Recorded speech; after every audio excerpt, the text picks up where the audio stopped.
Keith, who are we about to talk with today?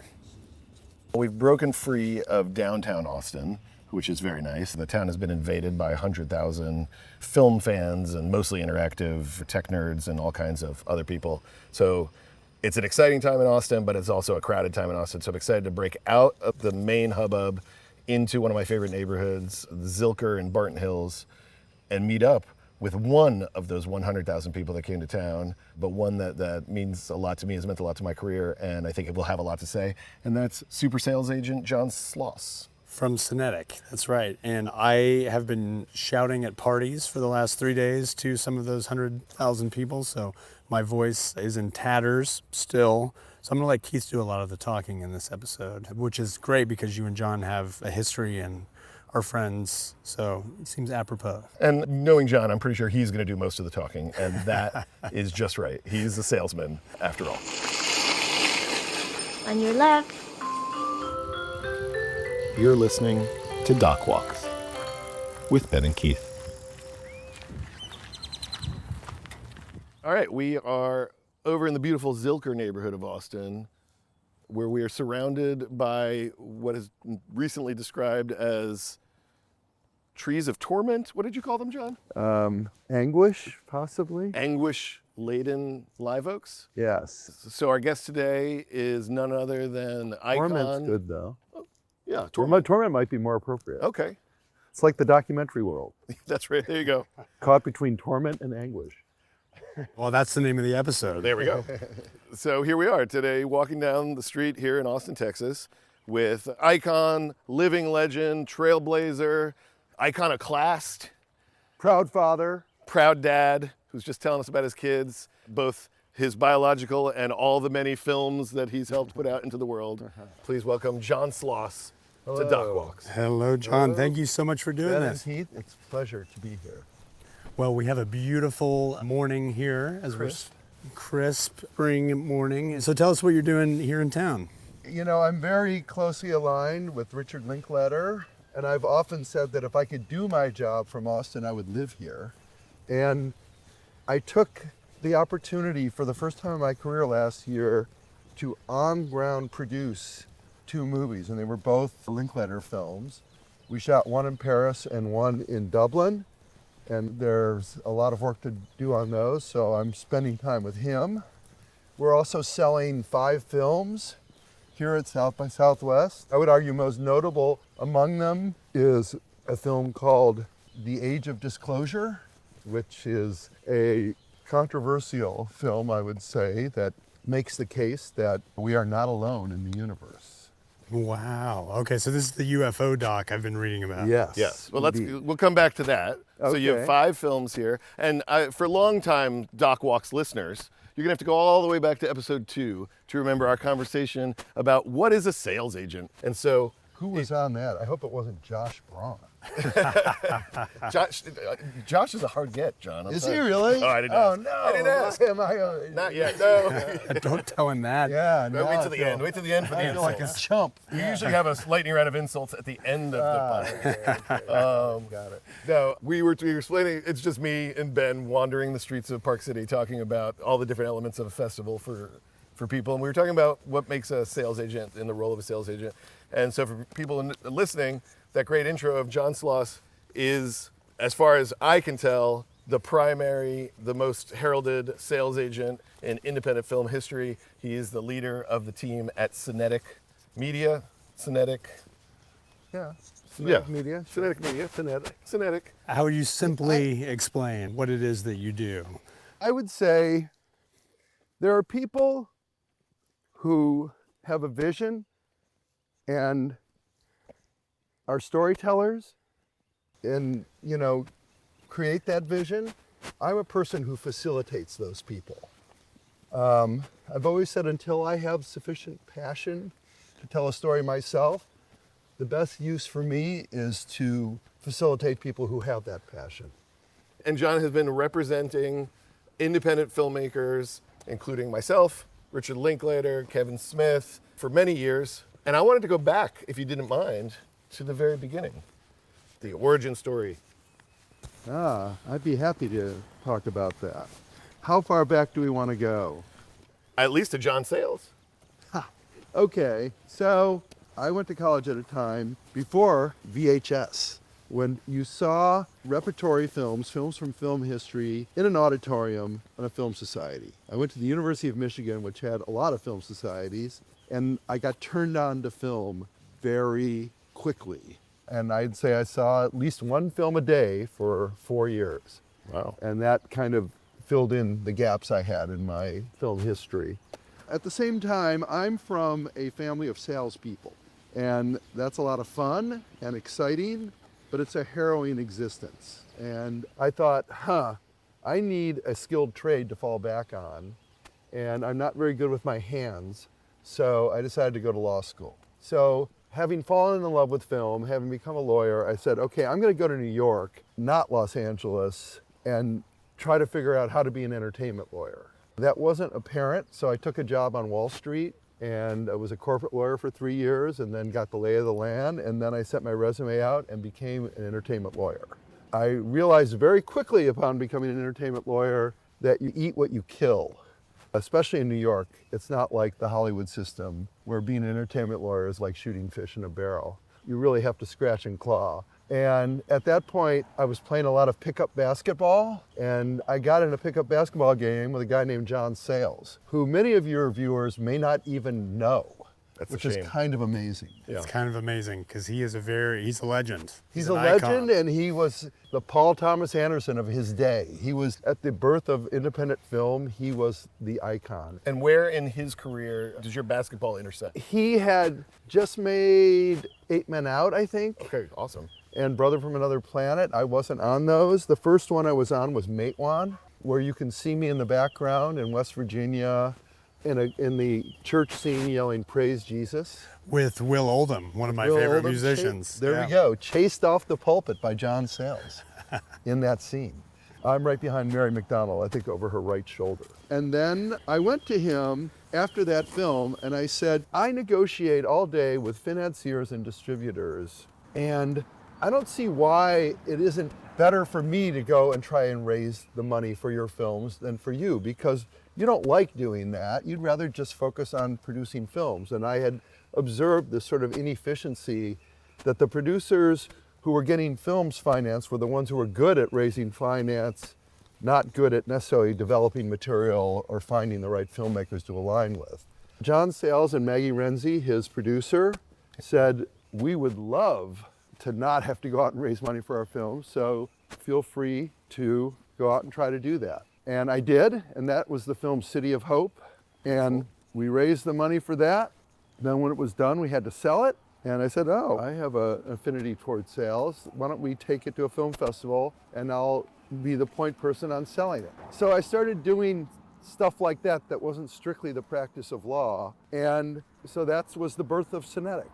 That was the birth of Cinetic. And what did you, like, was there a moment in there as you were transitioning from entertainment attorney to, were you an executive producer or producer? I was an executive producer. I said, it's funny because at that point, this is a true story. At that point, I was a partner in a huge law firm because I'd become an entertainment lawyer, and then a big San Francisco law firm came and bought my entertainment law firm to be its New York office. And so I was a partner in a firm that had Bank of America and Fujitsu as clients. And I had said to them, because I had said to John Sayles and Maggie Renzi, I'd like to get an executive producer credit because I want to advertise to the industry that I'm willing to do more than the average entertainment lawyer and maybe attract clients by doing that. They said, sure, of course. And I still practice law, but I do have this other area of focus. We have a law firm at one end, but we also have a finance group, we have a sales group. We do whatever we can to help movies get made and out into the world. And now you've gotten into management. You've always been deeply involved in your clients' careers, and it seems like a natural extension. But I don't think it was legitimized as a vertical for you. It's a branding thing because I've always felt that I, just by my nature, was the sort of most significant person in each of my clients' life, which is odd for a lawyer. Yeah. So I said, really, I'm a manager. And so those early days, right there, you're in the hustle and bustle of figuring things out on your own in New York, and you look around at the landscape, and Sayles, like you said, is a godfather of the modern indie movement, but he wasn't alone. Who else did you see out there, and how did you connect? The most valuable, apart arguably from Sayles, the most valuable relationship of my early career was with a current Austinite, John Pierson, another titan of the history of independent film, who many people don't know about. And he was a producer's representative. He isn't trained as a lawyer. Might dispute this, but he really didn't like negotiating deals. He liked picking filmmakers and taking films to festivals and getting people interested. And I became buddies with him, and he's the one who introduced me to Linklater. He's the one who introduced me to Kevin Smith. And he was an interesting guy who would discover all these filmmakers, Michael Moore, Spike Lee, people like that, and he would take their films and start their career, and he would not necessarily cling on to them, which is very unusual and selfless. And Errol Morris, too. Wasn't he involved in the Thin Blue Line? I actually worked with Errol Morris before he did. I was the lawyer on Thin Blue Line, oddly enough. And we should stop here and say we are going straight up a very steep hill, which is why we are all Wheezing. Yeah. Yes, Yeah. gasping for breath here. Yes, We all through do. my paces. That's right. We're getting our steps in, moving the blood. Yep. So that's the origin story. John came up at a moment in time where he saw an opportunity and seized it. I think I was in the right place at the right time. And so what have you seen? What's the big difference between the indie boom of the 90s, the turn into the digital age in the 2000s? Here's what I will say. I was at a think tank a few years ago, and they all went around the room, and everyone talked about their vision for the future and what their new company was going to do, and all these tech people and film people. And it got to me, and I said, of everyone in this room, I think I'm the closest to the creators. And more, I'm liking that position, which is to say that the way films are consumed, whoever's financing them, that all changes. But the people creating and storytelling, as long as they're protected by copyright, they're really the scarce resource. So that hasn't really changed. Obviously, the buyers and the landscape and how content is consumed has changed radically. And how are you keeping up with that? How Cinetic? By pivoting, Yeah. by being agile, which is what we are. Okay, I'm excited about people who were in the shoes that Ben and I were in 15 years ago, 10 years ago, at the start of their career, maybe working on their first feature or their third short or something like that. And people always say, oh, you got to have a sales agent. You got to have a sales agent if you get into a festival or to get into a festival. How does somebody engage with Cinetic Media? Well, they don't have agencies, they don't have managers. They're an independent voice. You haven't heard of them yet, but they've been they're the next Charlie Shackleton or the next Dan Farah, the next Ben Steinbauer. Thank you for that, yeah. Yeah. I wish more of them existed, but the agencies are so good at ferreting out these people early on and trying to grab them that there aren't that many of them, to be perfectly honest. Dan Farah, for instance, the guy who directed the Age of Disclosure, he was talking to one of our management clients, David Gordon Green, and just talking about his film. And David said, oh, you should talk to Cinetic. And I get a call from this guy, and he says, I've got this film David recommended. I want to come to New York and show it to you. And he came to New York. We screened his film, and we talked to him, and he hired us to represent it. It was as simple as that. It was in a vacuum. There was no competition. There was no festival. And then together, we created a festival plan, and we thought this is a film that would be perfect to screen in Austin. You've answered this a little bit already, but what do you think the state of the modern documentary marketplace I mean, is like? it's complicated because when I press the buyers, I say, this market is tougher than it was a couple of years ago. Is that because fewer people are consuming documentaries? And none of them say yes. They say, no, it's as great a value in relation to cost in terms of eyeballs as anything we do. Apart from Netflix, and to a certain extent HBO, it hasn't been a very active market. We're trying to understand, Apple is its own thing, and we love Molly, and some of it is that there's more and more commissions. The other is that, I don't know, it's just a general reluctance. Docs, even when they're successful in relation to price, don't move the needle at these streamers, and so they don't prioritize them. But so we're doing everything we can to get everybody back in the game. Yeah, I mean, even when there's something like a Will and Harper, for example, that does very well commercially for something like Netflix that has celebrity, that's about a hot button issue, Right. gets not on the shortlist nomination, but It did get a short list. Oh, it did? It didn't get nominated, but it was on the short list. on The the other film I sold at Sundance last year, Superman, about Christopher Reeve, did not get on the short list. Ah, okay, gotcha. But like even a film like that, you're saying Netflix doesn't necessarily look at as being a priority or a moneymaker. I mean, Netflix still does. It's really more the others. I see. It's more Amazon. Amazon needs, there's no reason why Amazon shouldn't be a more active doc buyer. We're kind of scratching our head about that. I mean, they did pay $40 million for Melania Trump, so I guess that makes them an active doc buyer, but that's another matter altogether. Yeah. We should maybe stay away from that one. Right. So, John, what do you have as far as your view of the world?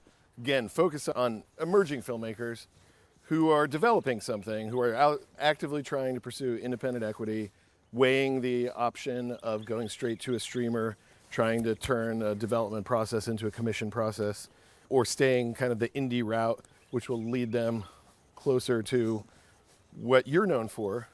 Do you have thoughts on that to share? Yeah, the real imperiled sector is the discovery scripted sector, because however stressed the doc market is, the scripted market, the streamers do not come to Sundance looking for discoveries.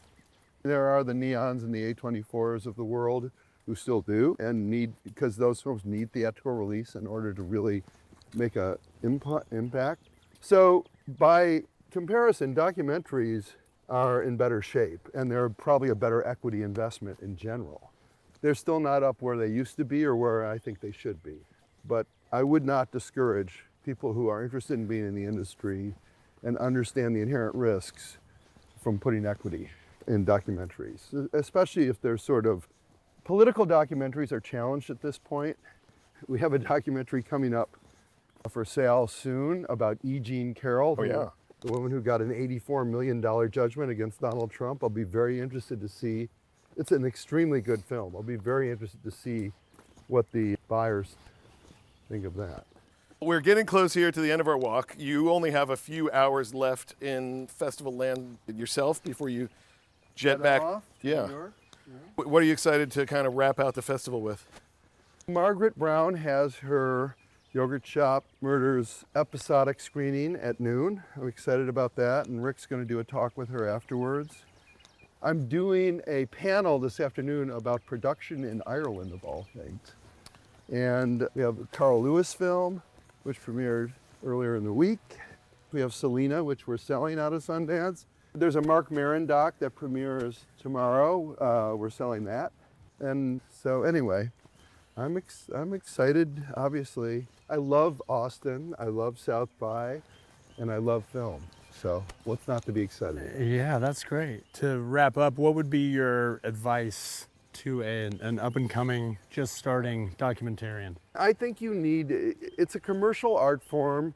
You can't create stories in a bubble. You have to pay some attention to what people are willing to consume, and you have to scale your film accordingly to that audience.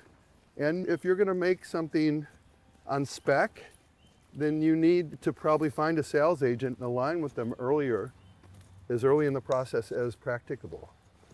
That's great. I love that. John, this was a treat. Yeah. Thank you. Okay, Ben. Yes. Appreciate you. Keith, as ever. Yeah. We'll be bumping into you at Margaret's screening as well. Okay, good.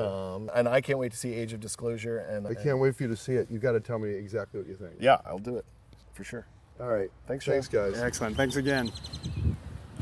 So that was John Sloss. That's our friend John Sloss. That was a great walk through Zilker and just talking about, I loved hearing the origin story of how John got started, but I think maybe even more important is getting his view of the landscape right now, because he's got a unique view that, I think people would pay to get into a room to hear his advice. Oh, absolutely. And him coming up with Linklater and John Pierson. And I mean, those guys are godfathers of indie cinema. So I feel very lucky that we got to talk to John.